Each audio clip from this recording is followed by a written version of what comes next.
नमस्कार दोस्तों, मैं जयप्रकाश लाइच आपका हार्दिक स्वागत करता हूं। आज का हमारा क्वेश्चन है find the Fourier series for the following function. निम्नलिखित फलन के लिए फूरियर श्रेणी ज्ञात कीजिए।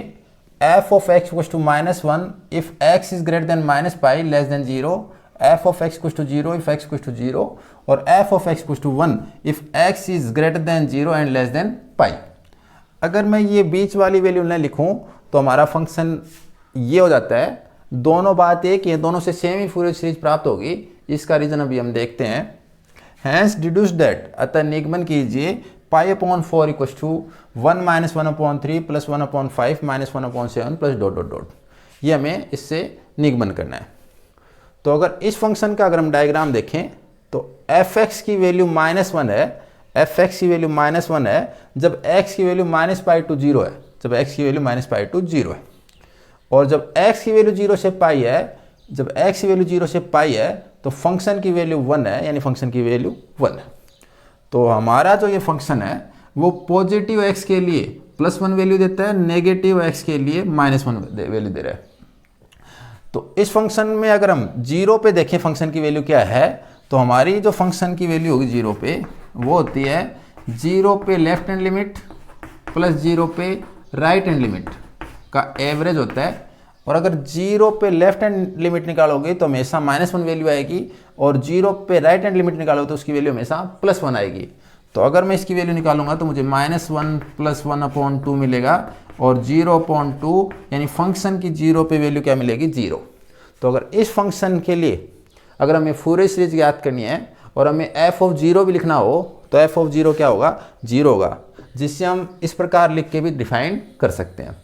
तो बात एक ही है, यहाँ पे हमारे जो f(0) की वैल्यू है वो कहीं भी यूज़ नहीं आएगी, लेकिन हम फंक्शन को इस टाइप से भी डिफाइन कर सकते हैं और इस टाइप से भी डिफाइन कर सकते हैं। अगर f ऑफ पाई की बात करें तो हमें पता है कि फूरियर सीरीज पूरे पीरियडिक फंक्शन के लिए डिफाइंड होती है, और पीरियडिक फंक्शन के लिए f of pi equals to f of -pi दोनों इक्वल होते हैं। और दोनों की वैल्यू अगर हम ज्ञात करेंगे तो वो -पाई की राइट हैंड लिमिट और +पाई की लेफ्ट हैंड लिमिट का एवरेज होगी, तो वो भी हमें 0 ही प्राप्त होगी। तो हमारी जो फंक्शन की वैल्यू है पाई पे और -पाई पे वो 0 ही प्राप्त होगी।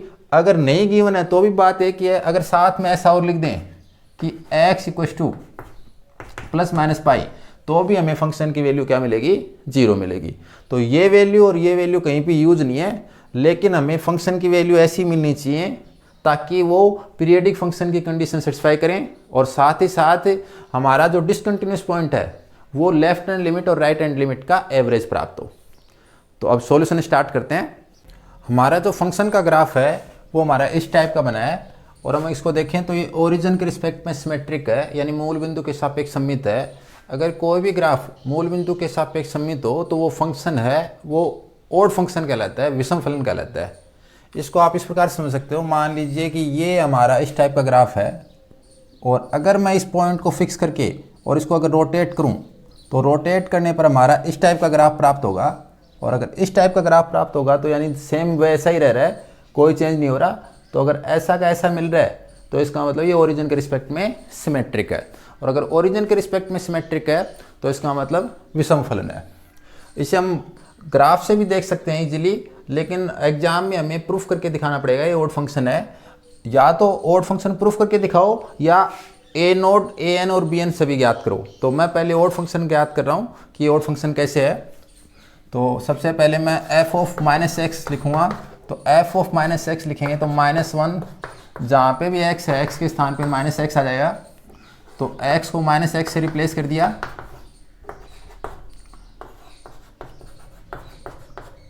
इसे सोल्व करें तो यहाँ पे मुझे मिलेगा -1।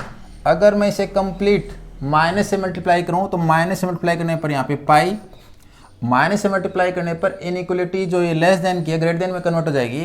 ग्रेटर देन माइनस से मल्टीप्लाई करने पर x, ये ग्रेटर देन और -0 यानी +0, 0 कोमा -x इक्वल्स टू 0, दोनों तरफ माइनस से मल्टीप्लाई करेंगे तो x इक्वल्स टू 0, और यहाँ पे जो ये वैल्यू 1 प्राप्त हुई है तो अगर इसे माइनस से मल्टीप्लाई करेंगे तो 0 greater than x greater than -pi. इसे मैं इस प्रकार लिख सकता हूँ -1 कॉमा ये हमारी जो कंडीशन है वो कंडीशन को मैं इस प्रकार लिख सकता हूँ, 0 is less than x less than pi, और ये 0 होगा यदि x बराबर 0 हो, और ये 1 होगा, इसे मैं 1 वाली कंडीशन को लिख सकता हूँ, minus pi is less than x less than 0। तो अब अगर मैं माइनस कॉमन ले लूँ तो मुझे मिलेगा माइनस अगर मैंने बाहर कॉमन ले लिया तो ये +1 में कन्वर्ट हो जाएगा, तो 1 होगा यदि x की वैल्यू 0 से पाई के बीच में है। इससे माइनस कॉमन लेने पर कोई फ़र्क नहीं पड़ेगा, तो x इक्वल टू 0, और इससे माइनस कॉमन लेंगे तो यहाँ पे -1 आएगा जब x की वैल्यू -पाई से बड़ी है और 0 से छोटी है। तो अगर ये वैल्यू हम देखें तो सबसे पहले ऊपर लिख रखी है हमें, और बाद में ये वाली बीच में है और ये वाली सबसे नीचे लिख रखी है। तो दोबारा रीअरेंजमेंट करके अगर मैं लिखूं तो मुझे मिलेगा f of -x equal to minus of, सबसे पहले मैंने -1 लिखा, तो -1 की कंडीशन है -pi is less than x less than 0, 0 x equal to 0, और 1 होगा यदि 0 is less than x less than pi. तो ये हमारा f ऑफ x ही है, तो हमें मिल गया f of -x equal to minus f of x। इसका मतलब f(x) is an odd function. f(x) एक क्या है, विषम फलन है। हमारा f(x) एक विषम फलन है, इसलिए फूरियर श्रेणी f ऑफ x बराबर हमें मिलेगा sigma n equal to 1 to infinity bn sin nx, और जो n की वैल्यू है वो है 1, 2, 3, डॉट डॉट डॉट। इसे मैंने कहा इक्वेशन नंबर 1। हमारा a नोड और a n है वो 0 होगा, क्योंकि फंक्शन क्या है, ऑड फंक्शन है। Since a nought equal to 0, a n equal to 0, और n की value 1, 2, 3, dot dot dot dot. तो आप ये रीजन ले सकते हो, क्योंकि ऑड फंक्शन के लिए a नोड और a n क्या होते हैं, 0 होते हैं। अब हमें bn की वैल्यू याद करनी है, तो bn बराबर होता है वैसे तो 1/पाई minus pi to pi f of x sine nx dx। लेकिन चूंकि हमारा f(x) ऑड फंक्शन है और ये भी ऑड फंक्शन है, तो ये मल्टीप्लाई करेंगे तो इवन फंक्शन प्राप्त होगा, और इवन फंक्शन के लिए फॉर्मूला कन्वर्ट हो जाता है 2/पाई 0 to pi f of x sine nx dx। तो आप ये नीचे वाला फॉर्मूला है वो डायरेक्ट काम में ले सकते हैं, इसे लिखने की आवश्यकता नहीं है। और n की वैल्यू है वो यहाँ पे 1, 2, 3, डॉट डॉट डॉट, यानी n है वो पॉजिटिव इंटीजर है। f(x) की वैल्यू हमें 0 से पाई इंटरवल में 1 दे रखी है, तो मैं इसे काम में लूँगा तो 2/पाई 0 to pi f of x की वैल्यू इस इंटरवल में 1 है, तो 1 इंटू साइन nx, तो साइन nx हो जाएगा साइन nx dx। 2/पाई साइन nx, तो साइन nx की वैल्यू, साइन nx का इंटीग्रेशन होता है minus cos nx upon n, और इंटीग्रेशन की जो लिमिट है वो है 0 टू पाई। अगर मैं इसमें अपर लिमिट -1/n कॉमन ले लूँ तो -2/पाई n, अपर लिमिट लगाएं तो कोस n पाई, माइनस लोअर लिमिट रखाएं तो कोस 0। तो मैंने -1 और n बार ले लिया, तो अंदर कोस nx बचेगा, और कोस nx पे अपर लिमिट लगाई तो कोस n पाई, और लोअर लिमिट लगाई तो माइनस कोस 0। इसे अगर हम सोल्व करके लिखें तो इसे लिख सकता हूँ मैं bn इक्वल टू -2 -1 की power n -1 upon n pi, और n की वैल्यू है वो है 1, 2, 3, डॉट डॉट डॉट। तो ये है हमारी इक्वेशन नंबर 2। अब अगर मैं bn की वैल्यू यहाँ पुट करूँ इक्वेशन 1 में, तो मुझे हमारी फूरियर सीरीज f(x) प्राप्त हो जाएगी। तो putting value of bn in equation 1 we have bn का मान समीकरण 1 में रखने पर हमें प्राप्त होगा f of x equal to sigma n equal to 1 to infinity -2 -1 की power n -1 upon n pi, और n2 में हमारा है साइन nx। इससे -2 और पाई बार कॉमन ले लिया तो मुझे मिलेगा -2 upon pi sigma n equal to 1 to infinity -1 की power n-1 upon n into में है साइन nx। तो ये हमारा fx प्राप्त हो गया।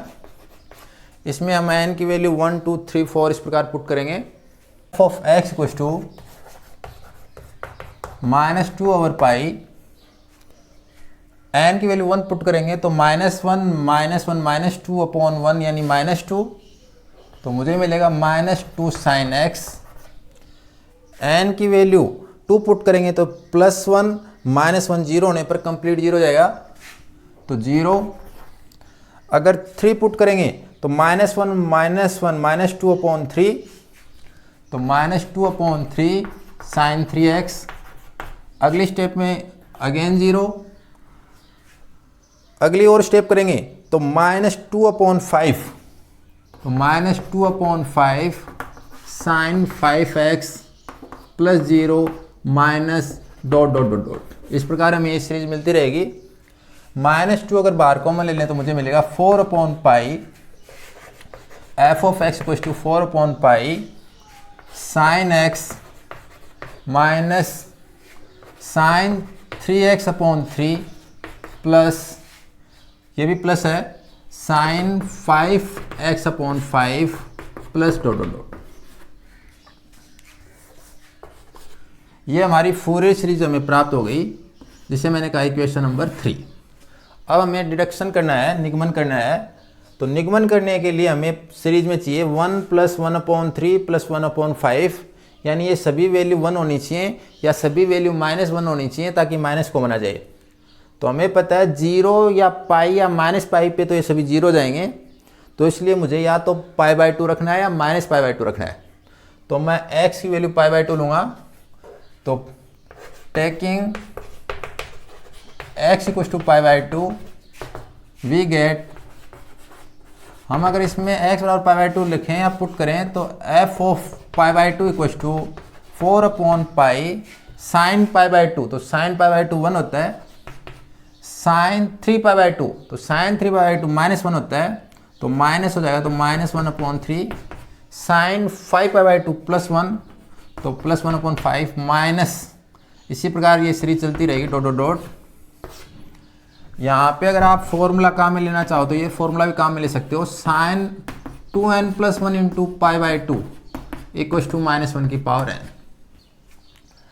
ये फॉर्मूला कैसे आया, इसको आप अगर अंदर मल्टीप्लाई करोगे तो साइन n π + π/2 है, और इससे अगर आप साइन a + b के फॉर्मूले से सॉल्व करोगे और साइन n π बराबर -1 की पावर n रखोगे तो हमें ये मिल जाएगा। तो आप इस रिजल्ट को भी यूज ले सकते हो। जब n बराबर मैंने 0 पुट किया तो यहाँ पे साइन π/2 यहाँ पे 1 मिल जाएगा। जब मैंने n बराबर 2 पुट किया या 1 पुट किया, पहले 1 पुट करेंगे तो साइन 3π/2 बराबर -1, 2 पुट करेंगे तो साइन 5π/2 बराबर +1। तो हमें अल्टरनेट +-1 मिलते रहेंगे। तो हमने ये वैल्यू रख दी यहाँ पे f ऑफ π/2। तो हमें पता है जब x की वैल्यू 0 से पाई के बीच में है तो fx की वैल्यू है वो 1 के बराबर है। तो ये जो वैल्यू है fx की वैल्यू 1, 0 से π/2 के बीच में किसी भी वैल्यू के लिए 1 रहेगी, तो f ऑफ π/2 की वैल्यू भी 1 रहेगी। तो 1 equal to 4 upon pi 1 - 1/3 + 1/5 minus dot dot dot, pi upon 4 left hand side में आ जाएगा क्रॉस मल्टीप्लाई करने पर, तो pi upon 4 equal to 1 - 1/3 + 1/5 minus dot dot dot. यही हमारा जो हमें डिडक्शन करना था, निगमन करना था, तो ये हमारा फाइनल आंसर हो गया। अगर आप इस क्वेश्चन में विषम फलन प्रूफ नहीं करते हो तो आपको a0, an और bn के मान निकालने पड़ेंगे और वो भी यही मान प्राप्त होंगे। मान लीजिए आपने इस फंक्शन को ऑड फंक्शन प्रूफ नहीं किया, विषम फलन प्रूफ नहीं किया, आपको प्रूफ करने में थोड़ी दिक्कत हो रही है, तो आप a0 की वैल्यू निकालना। तो जो हमारा a0 होगा वो होगा a0 बराबर 1 upon pi -π to pi f of x dx। और जब इसको दो पार्ट में हम डिवाइड करेंगे तो मुझे मिलेगा 1 अपॉन पाई, जब -π to 0 में डिवाइड करेंगे तो फंक्शन की वैल्यू हमें पता है कि -1 है, और जब 0 से पाई में डिवाइड करेंगे तो फंक्शन की वैल्यू 1 है। और इससे अगर हम इंटीग्रेशन करके अगर सोल्व करेंगे तो इससे वैल्यू मुझे मिलेगी पाई और इससे मुझे वैल्यू मिलेगी -पाई। तो ये आपस में कैंसिल होकर 0 हो जाएगा। तो ये सोल्व करने पर ए नोट की वैल्यू हमें 0 प्राप्त होगी। तो अगर आप इससे ओड फंक्शन प्रूफ करते हो तो ए नोट की वैल्यू हम डायरेक्ट 0 ले सकते हैं, और अगर ओड फंक्शन प्रूफ नहीं करते हैं तो ए नोट की वैल्यू निकालने पर भी हमें 0 मिलेगी। इसी प्रकार अगर आप ए एन की वैल्यू याद करोगे तो ए एन की वैल्यू भी इस फंक्शन के लिए क्या प्राप्त होगी, 0 प्राप्त होगी। तो आपके पास दो ऑप्शन है। पहला ऑप्शन है कि फंक्शन को ओड फंक्शन प्रूफ कर दो जैसे मैंने प्रूफ किया है, और ए नोट और ए एन को डायरेक्ट 0 लिख दो। दूसरा ऑप्शन ये है कि आप फंक्शन को ओड फंक्शन प्रूफ मत करो, विषम फलन सिद्ध मत करो, सीधा ए नोट की वैल्यू निकाल लो 0, ए एन की वैल्यू निकाल लो वो भी 0 आएगी, और बी एन की वैल्यू निकाल लो वो भी सेम यही आएगी, और आंसर हम करेंगे सोल्व करेंगे इस टाइप से तो हमें आंसर सेम प्राप्त होगा।